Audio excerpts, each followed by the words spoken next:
नमस्कार दोस्तों, स्वागत है आप सभी का मेरे YouTube चैनल पर। मैं हूं आपका दोस्त वन रक्षक राजन सनोडिया। आशा करता हूं दोस्तों आप सब लोग स्वस्थ होंगे, मस्त होंगे और अपनी पढ़ाई में व्यस्त होंगे। देखिए दोस्तों, बहुत सारे स्टूडेंट कमेंट करके पूछते हैं कि सर मुझे किसी भी हालत में MP फॉरेस्ट गार्ड बनना है तो क्या करना चाहिए, क्या स्ट्रेटेजी हमारी होना चाहिए। तो देखो यार, आप लोगों की स्ट्रेटेजी कुछ भी हो सकती है, ठीक है। हर स्टूडेंट की स्ट्रेटेजी अलग अलग हो सकती है, बस वो उसमें अमल करे, मतलब उस पर मेहनत करे, उसको फॉलो करें, ठीक है। यदि आप कोई भी स्ट्रेटेजी बनाते हो और यदि आप उसे फॉलो करते हो, उस पर मेहनत करते हो, तो आपको निश्चित रूप से सफलता मिलती है, ठीक है। चलिए दोस्तों, आज हम बात करेंगे कि MP फॉरेस्ट गार्ड की क्या स्ट्रेटेजी होना चाहिए जिससे हमें निश्चित रूप से सफलता मिले, ठीक है।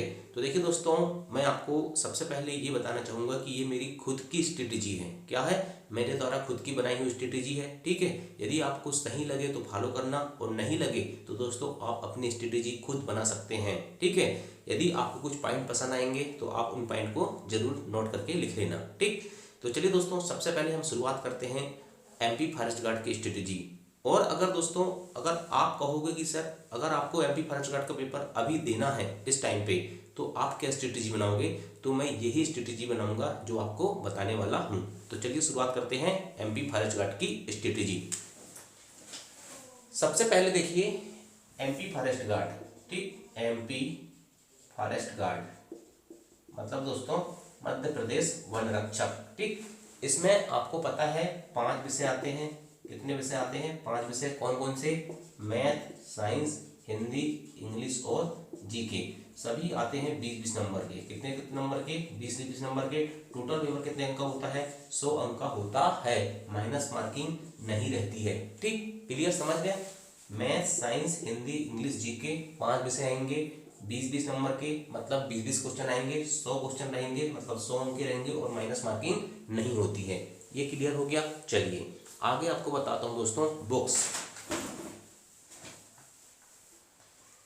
बुक्स कौन सी पढ़ेंगे, तो मैं कौन सी पढ़ूंगा मैं आपको बता रहा हूँ, ठीक है। बुक्स की बात कर लेता हूँ। हिंदी मैं लुसेंट पढ़ूंगा, ठीक है। इंग्लिश के लिए भी मैं लुसेंट ही पढ़ूंगा। सामान्य हिंदी, सामान्य अंग्रेजी जो लुसेंट की आती है ना, वो। मैथ्स के लिए दोस्तों मैं RS अग्रवाल पढ़ूंगा, ठीक है। इसके बाद मैथ्स के बाद साइंस के लिए मैं NCERT ही पढ़ूंगा, और वो भी 6 to 10 तक। इसके बाद दोस्तों GK, तो GK में दोस्तों मैं सिर्फ पढ़ूंगा MP GK और MP का करंट अफेयर्स। और क्यों पढ़ूंगा दोस्तों, इसका कारण आपको बताऊंगा, ठीक है। चलिए, अब ये हो गई, मैंने बुक्स बता दिया आपको, सिलेबस भी बता दिया, सब बता दिया। अब दोस्तों क्या करना है हमें, स्ट्रेटेजी मतलब क्या करना है। हमको सिलेबस पता हो गया, बुक्स पता हो गई, तो सबसे पहले तो दोस्तों हमको बुक नहीं पढ़ना है। हमको सबसे पहले क्या करना है, सबसे पहले हमें सॉल्व करना है old question paper 2017। Madhya Pradesh one रक्षक भर्ती परीक्षा हुई थी 2017 में, जेल प्रहरी क्षेत्र रक्षक की भर्ती के साथ। उसके ओल्ड क्वेश्चन पेपर 2017 सबसे पहले लगाओ, ठीक। सबसे पहले मैं वही करूंगा अगर मुझे कोई कहे तो, ठीक। तो आप भी सबसे पहले ओल्ड क्वेश्चन पेपर 2017 लगाओ। उससे क्या फायदा होगा? उससे ये फायदा होगा कि आपको ये पता चल जाएगा कि क्वेश्चन कैसे आते हैं, ठीक है। क्वेश्चन कौन कौन से टॉपिक से आते हैं, ठीक है, और उनका लेवल क्या होता है, मतलब इजी, टफ और मॉडरेट किस प्रकार के क्वेश्चन आते हैं। ये सब चीजें आपको कहाँ से पता चलेगी?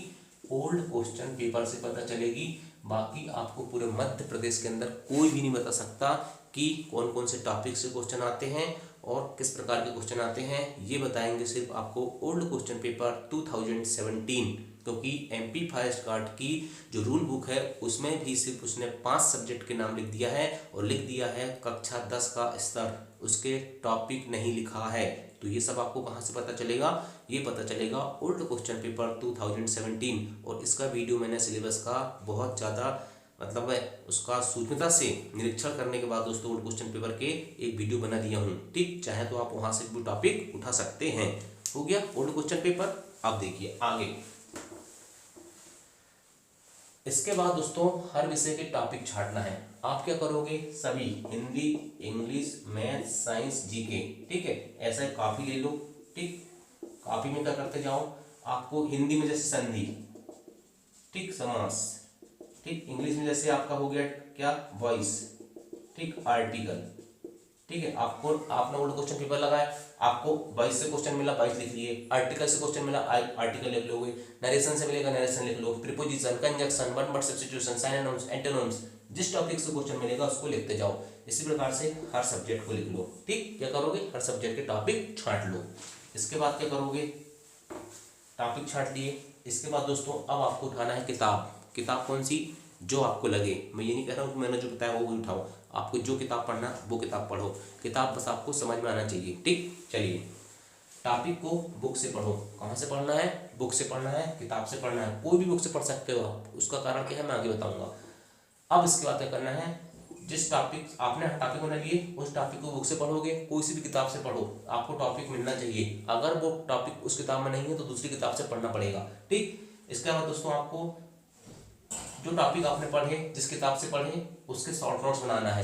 क्या करना है, शॉर्ट नोट्स बनाना है। क्यों बनाना है, पहली चीज रिवीजन के लिए। ठीक, और दूसरी चीज दोस्तों एग्जाम के 5 दिन पहले का डर। एग्जाम के 5 दिन पहले इतना डर लगता है कि सर आपको कुछ याद नहीं है, हम सब भूल रहे हैं, बड़ी टेंशन होती है ना, उसके लिए आपको शॉर्ट नोट्स बनाना पड़ेगा। और शॉर्ट नोट्स कैसे बनाओगे, मैंने जैसे मैं एमपी जी के पढ़ाता हूँ वैसे, जैसे मैंने पढ़ाया उदाहरण के लिए नर्मदा नदी, आपको नर्मदा नदी लिखना है, आप नदी का टॉपिक पढ़ रहे हो, नर्मदा नदी पढ़ रहे हो, तो कैसे लिखोगे, 1077 1312 MP MH गुजरात। ठीक है, इसके बाद लिख सकते हो आप इसमें अमरकंटक, ठीक है, अनूपपुर, ठीक है, इसके बाद लिख सकते हो आप खम्मात की खाड़ी, है ना, इसके बाद लिख सकते हो आप इसमें जितने जलप्रपात हैं तो उनके नाम लिख दो, कौन कौन सी योजना है, सरदार सरोवर योजना, ठीक, कौन कौन से नगर बसे हैं। इस प्रकार से आप नोट्स बनाते चलो, शॉर्ट नोट्स। ठीक, कीवर्ड उठाना है आपको, पूरी कहानी नहीं लिखना है कि मध्य प्रदेश में नर्मदा नदी अमरकंटक नामक स्थान से अनूपपुर जिले से निकलती है और मध्य प्रदेश के 16 जिलों से प्रवाहित होते हुए खम्मत की खाड़ी में जाकर गिर जाती है, ऐसा नहीं बताना है ना, सिर्फ 16 लिखना है हमको, मध्य प्रदेश के 16 जिले तो 16 जिले, है ना, ऐसा बस। ये हो गए आपके शॉर्ट नोट्स। अब देखिए शॉर्ट नोट्स कहाँ से बनाना है, ये बहुत इंपॉर्टेंट चीज है। देखिए आपने टॉपिक को बुक से पढ़े, फिर उसके शॉर्ट नोट्स बना लिए, ठीक है, शॉर्ट नोट्स आपको रिवीजन के लिए काम आएंगे और एग्जाम के 5 दिन पहले के डर के लिए। ठीक है, अब देखिए शॉर्ट नोट्स कहाँ से बनाना है, ये सबसे मोस्ट इंपॉर्टेंट पॉइंट है, सबसे most important point. Short notes maximum fact आपको कवर करना है तो बाय यूट्यूब और गूगल। यदि आपके पास किताबें ज़्यादा नहीं है तो किताबें मत खरीदना। ठीक, क्या हो रहा है आजकल PDF पढ़ रहे हैं, यूट्यूब पढ़ रहा है, कोर्स पढ़ रहा है, दुनिया भर के नोट्स पढ़ रहे हैं, ठीक, तो उससे बहुत ज़्यादा मटेरियल हो गया है। लेकिन एग्जाम के पहले दोस्तों आप जैसे मान चलो एग्जाम के 15 दिन पहले, ठीक है, आपको रिवीजन करना है तो फिर क्या करोगे, जैसे मान के चलो आप MP जी के पढ़ रहे हो तो पूरे वीडियो फिर से देखोगे क्या, नहीं देख पाओगे भाई। इसलिए कह रहा हूँ कि शॉर्ट नोट्स बनाते चलो और मैक्सिमम फैक्ट। अब देखिए आपने मध्य प्रदेश की नदियाँ पढ़े, क्या पढ़े, मध्य प्रदेश की नदियाँ पढ़े, ठीक, आपने बुक से पढ़ लिए भाई। अब आपको लगता है कि यार हमने यूट्यूब में सर्च किए मध्य प्रदेश की नदियाँ, आप मध्य प्रदेश की नदियों में जो भी चीज़ पढ़े बुक से, और यदि आपको लगता है कि हमने कोई चैनल से मध्य प्रदेश की नदियाँ देखे तो उसमें हमें कोई नया फैक्ट मिला, क्या मिला, नया फैक्ट मिला, तो आप उस फैक्ट को शॉर्ट नोट्स में लिख लो। ठीक, क्या लिख लो, शॉर्ट नोट्स में उस फैक्ट को लिख लो। ठीक है, और क्या करना है, गूगल क्रोम से भी आप सर्च कर सकते हो, क्या कर सकते हो, गूगल क्रोम से भी उस टॉपिक को सर्च कर सकते हो। और इस प्रकार से आपको शॉर्ट नोट्स बनाना है और कोशिश करना जितने ज़्यादा फैक्ट आप कलेक्ट कर लो सभी के शॉर्ट नोट्स में लिखते जाना और शॉर्ट नोट्स का टाइम टू टाइम रिवीजन करते चलना। ऐसा नहीं कि आगे आगे पार्ट पीछे संसपाट। ठीक है, इसके बाद दोस्तों आपको ऑब्जेक्टिव लगाना है हर टॉपिक के मैक्सिमम, क्या लगाना है, ऑब्जेक्टिव लगाना है हर टॉपिक के मैक्सिमम ऑब्जेक्टिव लगाना है। ऑब्जेक्टिव आप गूगल में सर्च करो, ठीक है, यूट्यूब में सर्च करो, कहीं से भी टेस्ट का जुगाड़ करो, टेस्ट का जुगाड़ नहीं हो सकता तो सिर्फ यूट्यूब से, ठीक, लेकिन कोशिश करना कि ऑब्जेक्टिव से ज़्यादा हमको क्या हो, फैक्ट ज्ञात होना चाहिए, फैक्ट का पता होना चाहिए हर टॉपिक के। ठीक है, इसके बाद दोस्तों रिवीजन आपको टाइम टू टाइम करना है और रिवीजन करना है शॉर्ट नोट्स से। ऐसा नहीं है कि आपने मध्य प्रदेश की नदियाँ का कोई वीडियो यूट्यूब में देखे तो आप फिर से उसी वीडियो को देख के रिवीजन करो, ऐसा नहीं, आप शॉर्ट नोट्स बनाओ और उससे रिवीजन करो। ठीक है, क्योंकि दोस्तों जो वीडियो मान के चलो 40 मिनट का है वहाँ, तो इसको आप शॉर्ट नोट से पढ़ोगे ना तो 4 मिनट में आप कवर कर लोगे, एक नज़र मारो रिवीजन खत्म। इसके बाद दोस्तों कुछ ऐसी चीज़ें हैं जो जिसकी गलती मत करना। पहली चीज़ सिलेबस पूरा कंप्लीट करना चाहिए आपको। सिलेबस में ऐसा नहीं होना चाहिए कि मैंने इंग्लिश कमजोर है तो इंग्लिश छोड़ दिया, बाकी 80 के भरोसे एग्जाम देने चल गया, ऐसा नहीं। सभी विषय को एक साथ पढ़ना है। ऐसे नहीं होना चाहिए कि हिंदी अच्छी लग रही पढ़ने में तो हिंदी से हिंदी पढ़ रहा है, मैथ्स अच्छी लग रही तो मैथ्स पढ़ रहा है। नहीं, सभी सब्जेक्ट एक दिन में पढ़ना है। भले आप हिंदी को आधा घंटा पढ़ो यदि आपकी हिंदी अच्छी है तो, और यदि आपको लगता है कि इंग्लिश कमजोर है तो आप उसको 1.5 घंटा दो, मतलब 1-1 घंटे का बना लो। लेकिन जो सब्जेक्ट आपका वीक है तो उसको ज़्यादा समय दो, और जो सब्जेक्ट आपका स्ट्रॉन्ग है तो उसको थोड़ा कम समय दे सकते हो, ठीक है। इसके अलावा दोस्तों सिलेबस को आपको फरवरी तक किसी भी हालत में कंप्लीट कर लेना है। क्या कर लेना है? किसी भी हालत में फरवरी तक आपका सिलेबस कंप्लीट हो जाना चाहिए। आज दोस्तों अभी दिसंबर चल रहा है, 10 दिन बाकी हैं। जनवरी फरवरी 30 दूनी 60 10 70 दिन में एमपी फॉरेस्ट गार्ड का सिलेबस आप पूरा कवर कर सकते हो। उसके बाद दोस्तों टोटल आपको प्रैक्टिस रिवीजन करना है, ठीक। और जितने ज़्यादा नए फैक्ट मिलेंगे आपको उसके बाद पढ़ने के बाद, तो उनको सब कहाँ लिखोगे आप? इस 60 नोट्स में लिखोगे, और 60 नोट्स से रिवीजन करते चलोगे। फिर दोस्तों आपका सिलेक्शन दुनिया की कोई ताकत नहीं हो सकती। कट ऑफ यदि मान के चलिए 85 भी जाएगा तो आपके नंबर आएंगे, ठीक। कोशिश बस यही करना जो मैंने आपको बताया है। इसके अलावा दोस्तों एक चीज़ और बताने वाला था मैं आपको, जीके। बहुत सारे स्टूडेंट पूछते हैं कि सर एमपी जीके आएगा कि इंडिया जीके आएगा। तो देखिए मैं आपको बता देता हूँ जीके की क्या कहानी है। एमपी फॉरेस्ट गार्ड का एग्जाम भाई, किसका एग्जाम है? एमपी फॉरेस्ट गार्ड का एग्जाम है, ठीक। इसमें देखिए पटवारी में क्या हो रहा है, सिर्फ एमपी के बंदे बैठ रहे हैं। लेकिन एमपी फॉरेस्ट गार्ड में क्या हो रहा है, इसमें ऑल इंडिया के बैठ रहे हैं और नेपाल के भी बैठ रहे हैं, ठीक है। सभी को उसने अप्लाई अलाउ कर दिया है। तो देखिए अगर एमपी का एग्जाम है दोस्तों तो एमपी जीके ही पूछेगा। वो क्या पूछेगा? एमपी जीके ही पूछेगा। पटवारी में कोई गारंटी नहीं है, पटवारी में सिर्फ एमपी के लड़के बैठेंगे ना, इसलिए दोस्तों वो सभी जगह का जीके पूछेगा, ठीक। ओल्ड क्वेश्चन पेपर देखिए आप पटवारी का, उसमें ऑल इंडिया का जीके आता है।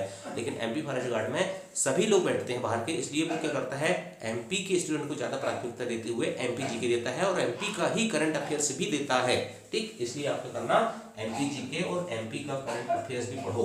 और दोस्तों इंडिया जीके ऐसा तो नहीं है कि अभी तक आपने कभी जीवन में पढ़ा नहीं होगा, जितना पढ़ लिए उतना सही है। और यदि आपको लगता है कि समय है, हमारे पास पर्याप्त तैयारी है, तो आप क्या करो, फिर से पढ़ लो इंडिया जीके। यदि आपको लगता है कि आपने सब कुछ पढ़ लिए हो तो इंडिया जीके पढ़ो ना भाई, बहुत सारे एग्जाम तो होने वाले हैं, तो सब पढ़ो, ठीक। तो चलिए दोस्तों, आशा करता हूँ वीडियो पसंद आया होगा, जानकारी पसंद आई होगी, स्ट्रेटेजी अच्छी लगे तो कमेंट जरूर करना। थैंक यू, जय हिंद, जय भारत।